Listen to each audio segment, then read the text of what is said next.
There's godlike and warlike and strong like only some show.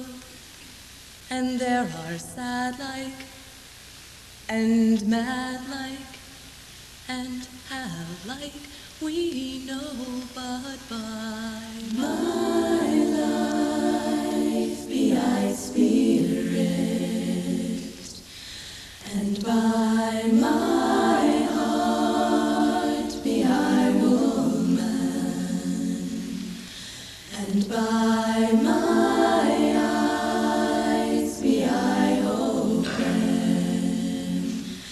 and by my hands be I whole. They say slowly brings the least shock, but no matter how slow that I walk, there are traces, empty spaces, and doors of locks. But my life be I spirit,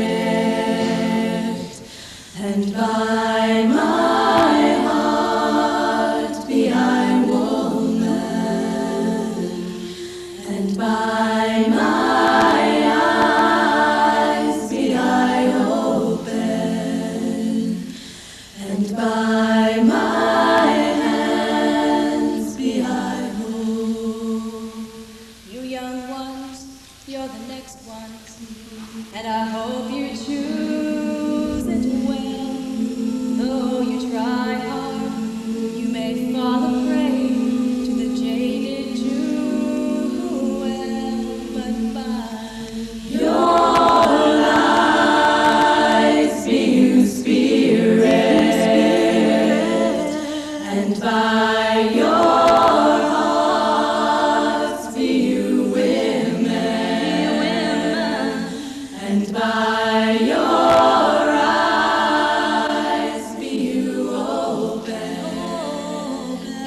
and by your hands be you whole. Listen, there are waters hidden from us.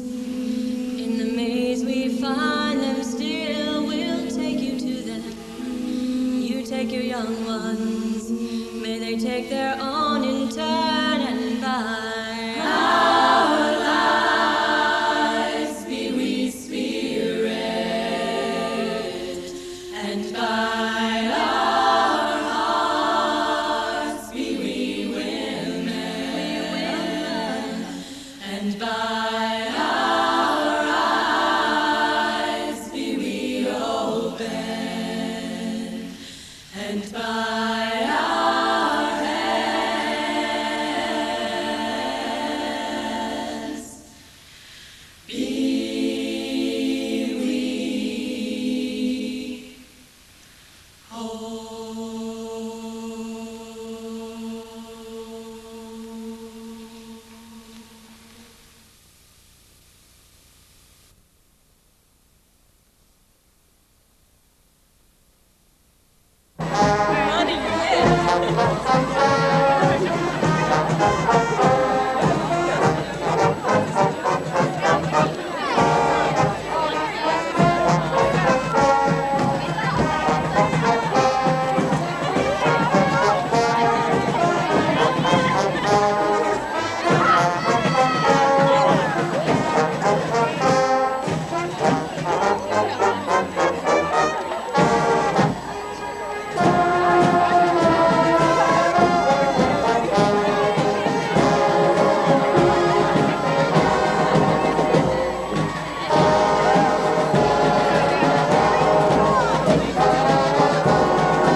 Good morning to you all. Days of many farewells are coming to an end for me and for the class of '95. And I have been thinking about the meanings of saying goodbye. It's a complicated but essential process. It frees us to enter new lives, and it frees those we leave behind to welcome new colleagues, a new entrant class, new faculty, new workers, new alumni, a new president. It must include taking stock, entertaining memories, saying thank you as well as farewell, and some ritual to give us closure. Let me begin with gratitude. First, from all of us who leave, heartfelt thanks to the faculty. Without your powerful learning, we could not be what we are. Without your devotion to the art of teaching, we could not be what we are. Without your willingness to serve the community, we could not be what we are. And without your confidence in the future of Smith graduates, we could not be what we are. Heartfelt thanks to all of you.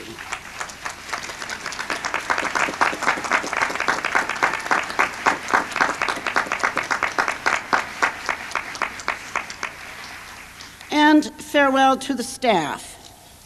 Everywhere is the evidence of your work.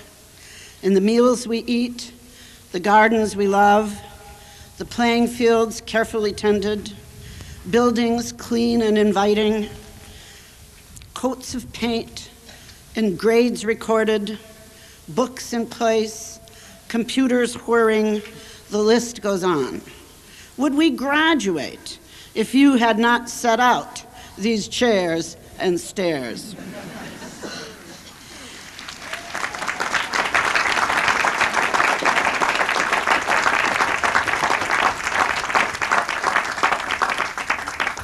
And we thank the families.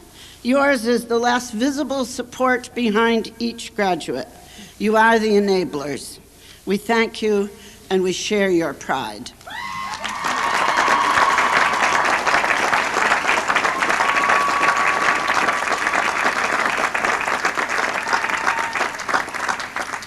And finally, I want to say thank you to the graduates of 1995 and to all the students whom I have served in my years at Smith.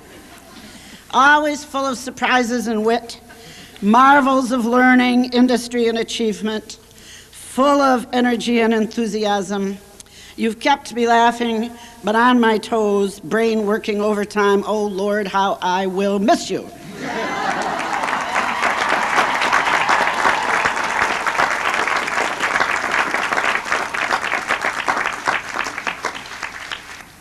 You are a wonderful crowd. About 740 of you will graduate tomorrow. 63 of you are Ada Comstock scholars.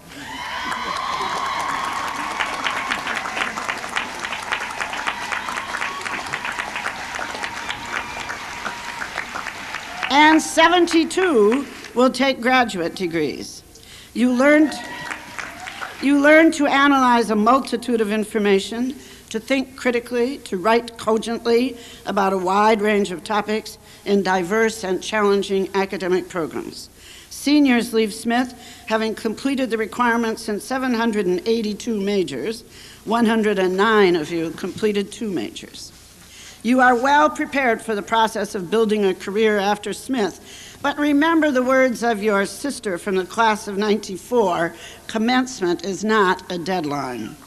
So go off to your first jobs, keeping in mind that there always will be others. Some of you are going to service-oriented positions at places like Johns Hopkins Medical School, Mississippi Teachers Corps, New England Center for Autism. Some of you are going to for-profit positions, for example, at Microsoft, J.P. Morgan, Cigna. Many of you are going off to work in local, state, and federal government. Nearly a quarter of you are trekking off to graduate or professional school, and more of you will follow year after year to earn advanced degrees sometime during your lives. I've been told that the most common complaint received from new alumni their first year out is that it's boring after Smith. But I doubt that the members of 95 will stay bored for very long. You have too many talents. You've worked hard and achieved much. You've absorbed the learning of this wonderful place, and you've given much in return. I thank you for your gifts of love and learning, and I congratulate you. You are just what the world needs.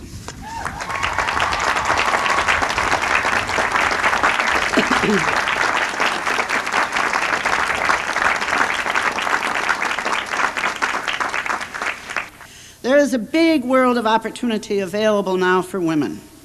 Our graduates go on to a larger world, competent in new ways.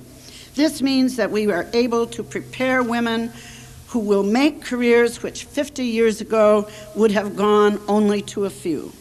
This is the triumph of Smith, that we send forth each year a group of women who will make new marks in the world, who will make us proud, or as Sophia Smith put it, have had their power for good incalculably enlarged. I wish I could know what the class of 95 will be doing in 30 years' time.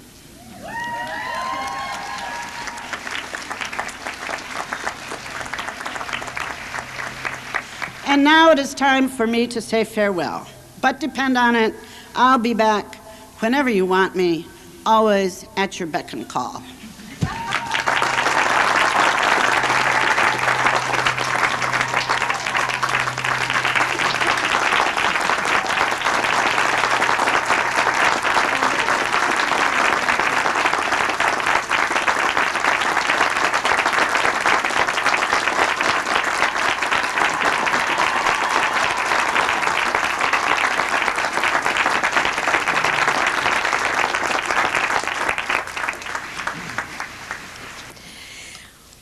Years ago, when my mother learned that I was going to have the honor of becoming president of the Alumni Association, she, who is not a Smith graduate, but who knows many Smith graduates and understands the kind of women that we are, presented me with a gift. And it was this hat. And it says, "I'm their leader. Which way did they go?" And now I would like to ask Alice Day, the class of 1995, to come forward and lead us in singing Gaudeamus Igitur.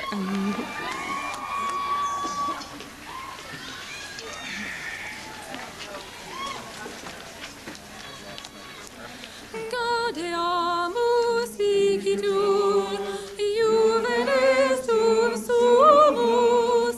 Gaudeamus Igitur, Juvenes tum sumus. Post jucundam juventutem, post malestam senectutem, nos advebetumus, nos advebetumus. Ubi sunt qui ante nos, in mundo fuere, transeras ad superos, habeas ad inferos, post jucundam juventutem, post malestam senectutem, nos habebetumus, nos habebetumus.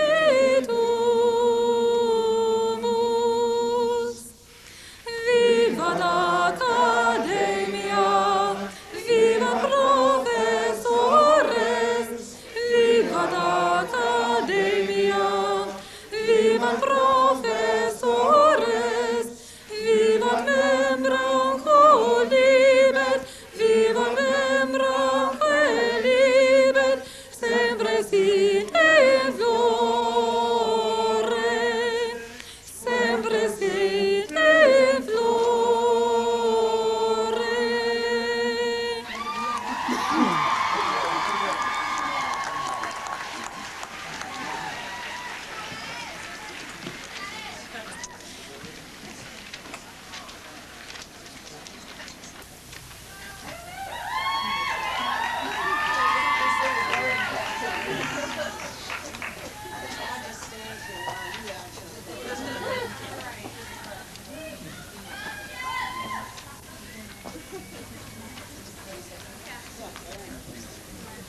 Hi, class of 95. With the planning of the Ivy, you should realize that we will not be really leaving this college. For a college is more than buildings, classes, or pointless tribal conflict observed from afar by college administrators. Instead, just like an Ivy, it's a reflection of a long line of many generations who have walked these campus paths, stretching from the distant past to the equally distant future and beyond. Our chance to affect change at Smith College does not end with graduation. Rather, by becoming active alums, we can successfully move Smith into the 21st century and continue its tradition of excellence in educating women of all ages and backgrounds. So here's to you, the class of '95, soon to be a part of the proud chain of alumni. Congratulations.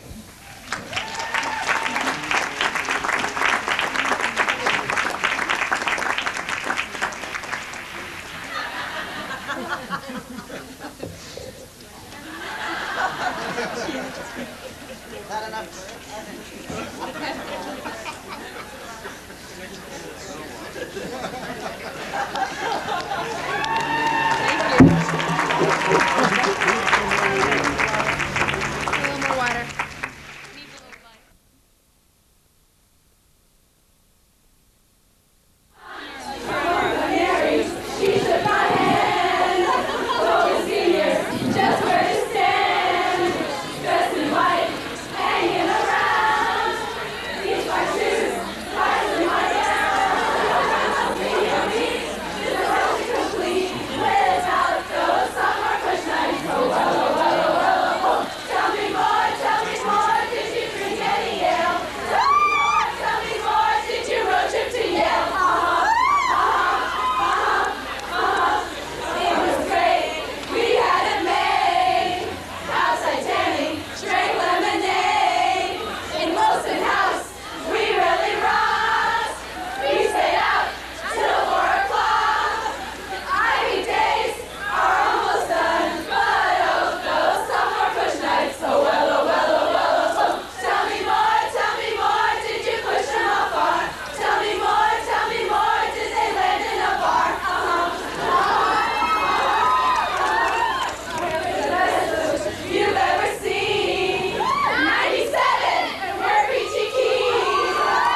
here assembled for the 117th commencement of Smith College, please be in order.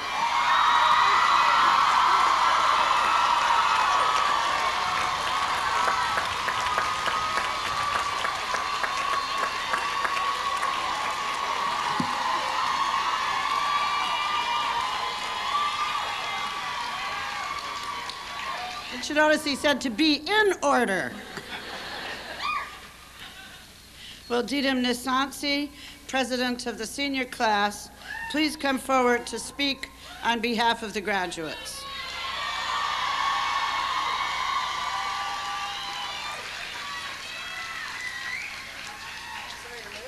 Welcome parents, friends, family, alumni, trustees, distinguished faculty, and of course, hello my people, the class of 1995.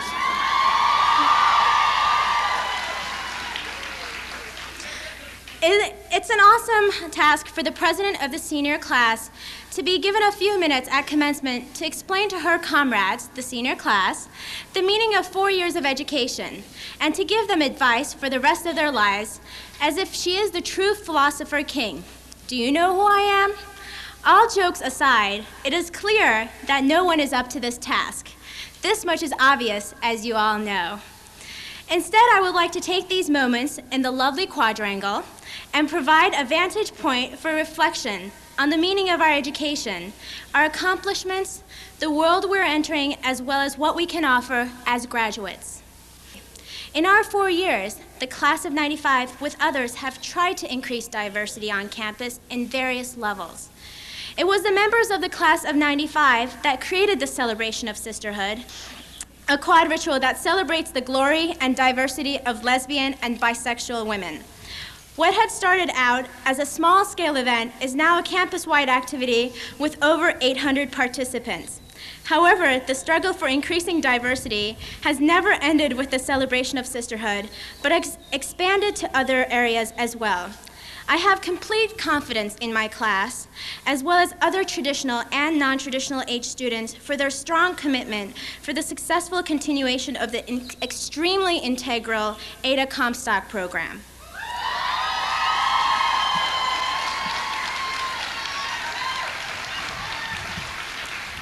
The Smith experience has given us a privileged education, social consciousness, activism, voices, but most importantly, best friends. There's going to be no other place like Smith Houses where you can just chat and procrastinate the night away. No more lines for the Sunday bar, no more Mountain Day, no more Convocation, Rally Day, Ottilia Cromwell, Packard's, the Haymarket, the Pond, quiet hours, tea, chalking, arch sings, whoop, whoop, candlelight dinner, house fellows, and Davis. So we entered as individuals, lived as a community, and now, once again, we are leaving as individuals. Only this time we have changed by our Smith experiences, and it's time to move the values of our alma mater to the outside world. Now to the future. What will be the future like? No one knows, of course, but I believe there will be a great deal of change. The final realization of your dreams finally rests upon you. It is my earnest hope that during our years here, we have acquired a deep loyalty to great human values of community, and that they will guide and shape our day-to-day decisions in our lives. I hope that we will live affirmative lives, that we will practice simple honesty in day-to-day activities, be eager to assume a full measure of personal responsibility for the affairs of our communities, protect and expand the area of intellectual freedom, and work always, always to build a more perfect democracy characterized by sisterhood and justice. Thank you. Good luck.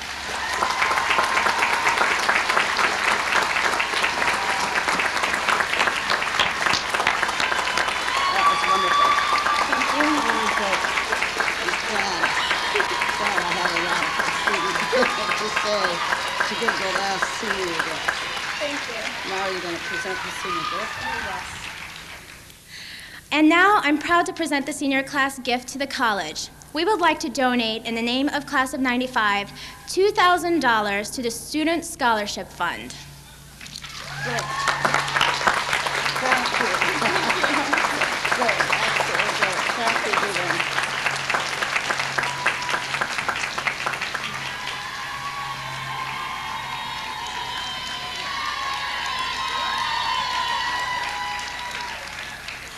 Thank you, all of you seniors. In addition to the scholarship fund is the perfect gift for the college, and we appreciate it. It is a great honor for me to present our commencement speaker today. The foundress of Smith College, Sophia Smith, lived a reclusive 19th century life, which in its externals could hardly have been more different from Gloria Steinem's. And yet both were revolutionaries. Both came to think that there could be no wholly good society in which women were second-class citizens. It is a privilege to call on her to give today's commencement address, Gloria Steinem.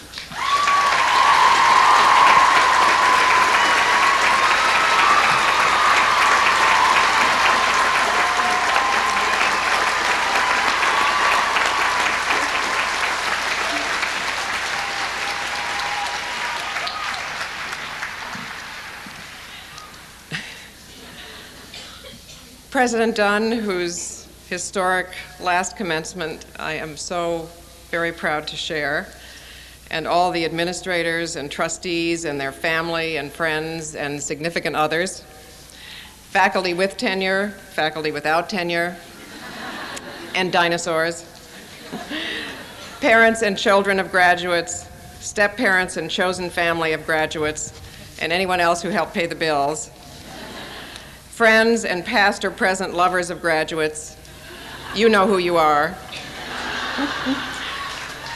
Also, those who will someday graduate, returning graduates, and people who just stopped by or are hanging out the windows here to watch because, like me, they are commencement junkies.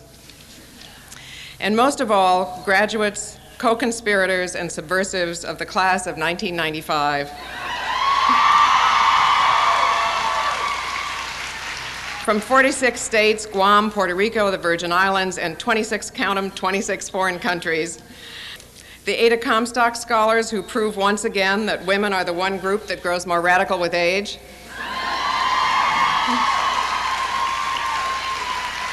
In short, to everyone who shares this day as the celebration of one journey and the beginning of another, I say thank you from the bottom of my heart for inviting me to share it with you. Frankly, I don't remember a word my commencement speaker said. I was too consumed with concern about how my friends would get along with my family and vice versa, about how I was going to pack 4 years of possessions into one car, and about how I was not going to get married to the very kind and tempting man I was then engaged to. You see, some of you who think now you're going to get married won't, and vice versa. So instead of expounding on one subject that might bypass many people, I'm going to do a fast, kind of condensed version of several speeches in the hope that most of you might find at least one that is helpful. If you poured water on any one of these, it would become a commencement speech. Speech 1, don't worry about using your Smith education. Life will show you what is useful. In retrospect, I realized that the single most important political lesson I learned wasn't in government at all, and it wasn't even in what I was supposed to be learning. Here is the story. I took geology because I thought it was the least scientific of the sciences. I was one of that generation. On a field trip, while everyone else was off looking at the cut-off meander curves of the Connecticut River, I was paying no attention whatsoever. Instead, I had found a giant turtle that had climbed out of the river, crawled up a dirt road, and was in the mud on the embankment of another road, seemingly about to crawl up on it and get squashed by a car. So, being, as my friends now tell me, a good codependent with the world, I tugged and pushed and pulled until I managed to carry this huge, heavy, angry, snapping turtle off the embankment, down the road, and I was just putting it back into the river when my geology professor arrived and said, "You know, that turtle probably spent a month crawling up that dirt road to lay its eggs in the mud by the side of the river, and you have just put it back in the river." Well, I felt truly terrible. And only in later years did I realize that this was the most important political lesson I had learned, one that cautioned me about the authoritarian impulse of both the right and the left, and the moral of the story was, always ask the turtle.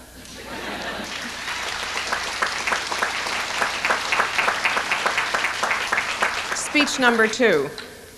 The title of this one is, What I Know Now That I Wish I'd Known at My Graduation. This is a little pushy because you probably do know what I wish I'd known at my graduation, but I'll list a few things just in case. A person who has experienced something is almost always far more expert in it than are the experts.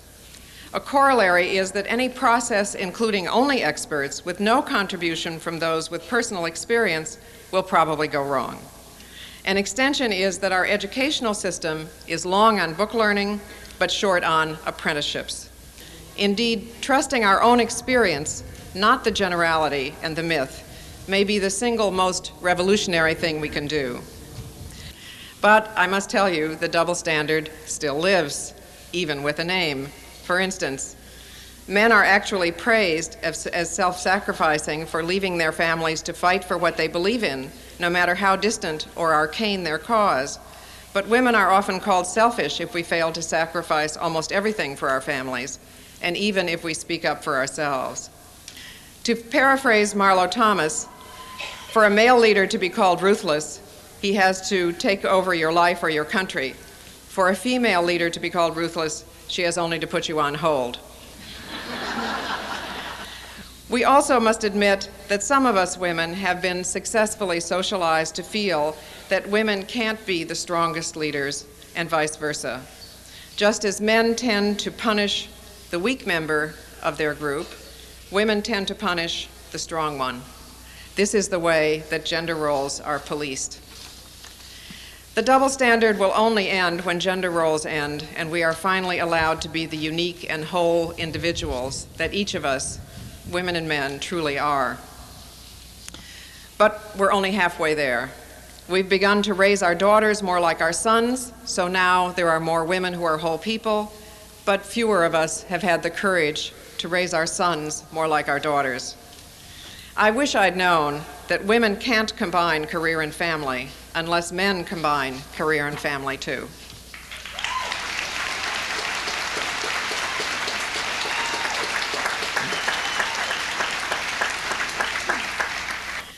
The third and final speech is this: there is no democracy without feminism, and no feminism without democracy.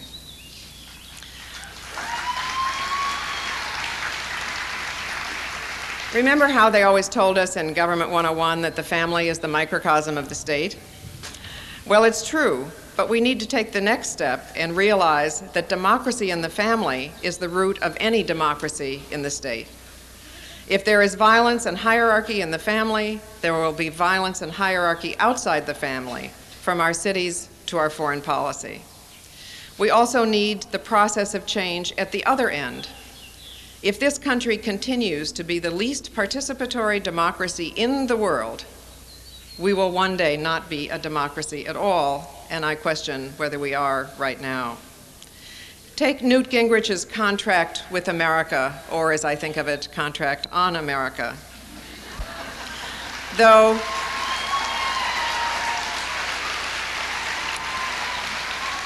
90% of the members of anti-abortion, National Rifle Association, and other right-wing groups turned out to vote last year, 90%, less than 38% of the eligible voters in the rest of the population turned out at all.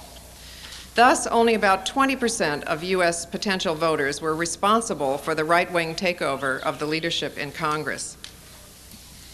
So I think that what every self-respecting woman needs is the self-determination of getting out to vote.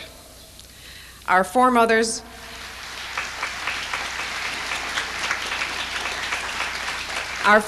gave their life's energies to get it. South Africans died for it and lined up for days to use it. We need to exercise it. So I hope that from this day forward, there will be no women's center or battered women's shelter, no PTA or book club, no professional group or neighborhood without a house-by-house, block-by-block, get-out-the-vote effort, because it is the only thing that can save us in 1996. Remember, you, each one of you, matters, and everything you do matters. After all, even the most practical scientists now admit that the flap of a butterfly's wing here can change the weather hundreds of miles away. All the great hearts and good minds of the class of 1995 are going to make one hell of a butterfly. I can't wait to see what happens.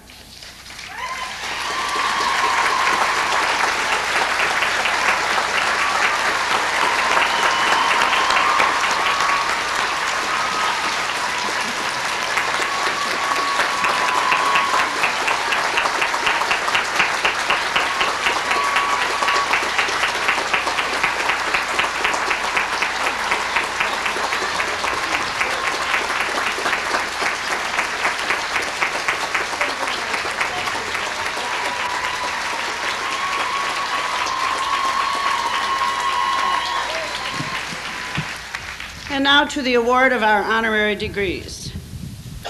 I have the honor to present Faye Eisenberg Selov for the degree of Doctor of Science.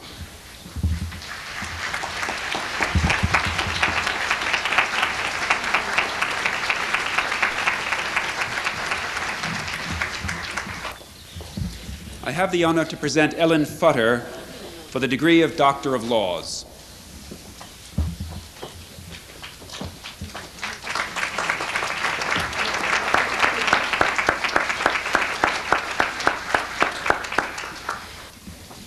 I have the honor to present Anne Hartman for the degree of Doctor of Laws.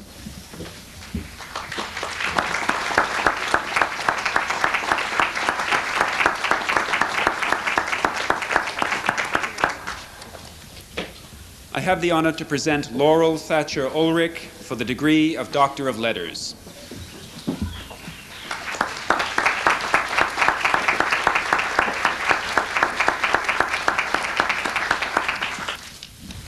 And now, the candidates for the degree of Bachelor of Arts will present themselves at this time.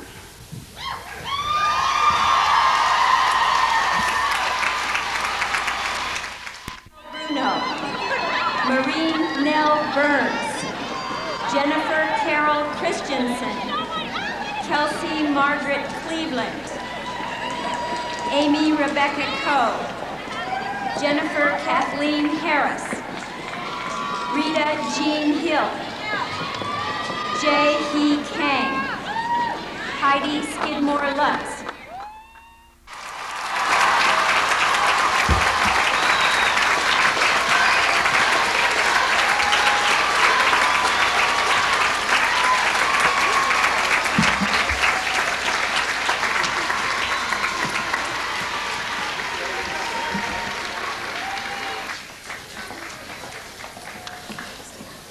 Congratulations to all of you wonderful graduates of the class of 1995.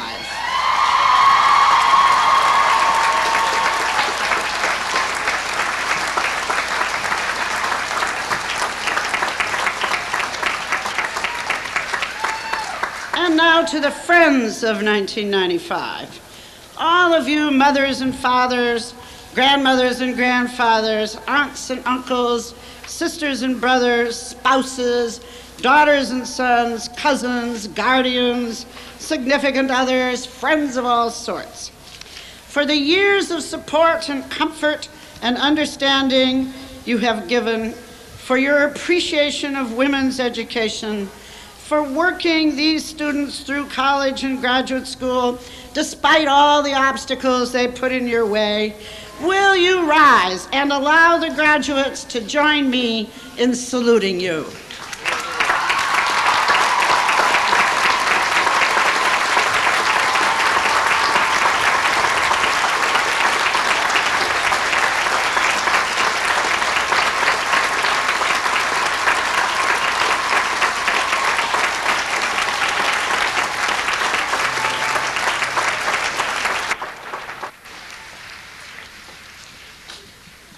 before you all leave on your happy journeys wherever you may go, we are sure that you will want to join with us in a big, enthusiastic hip hip hooray for the guiding star and honorary member of the class of '95, Mary Maples Dunn.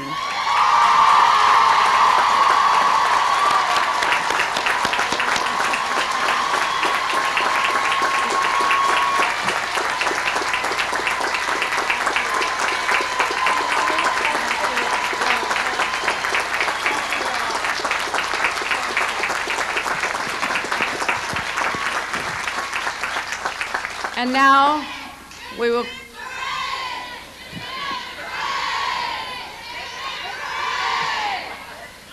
Thank you. Echoed by everybody many times, I know. And now, will the Sheriff of Hampshire County please close the meeting?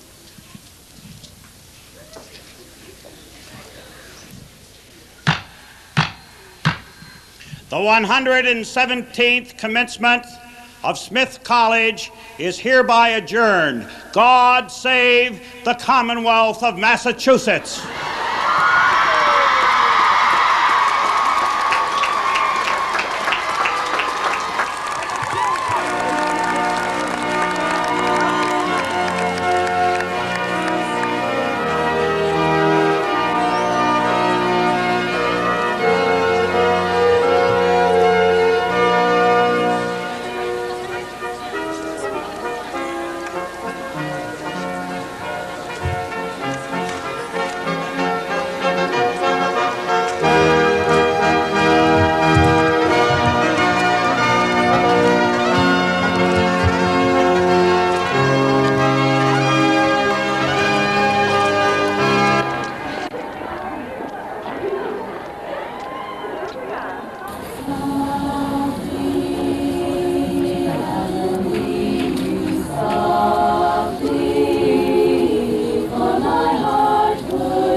have, you can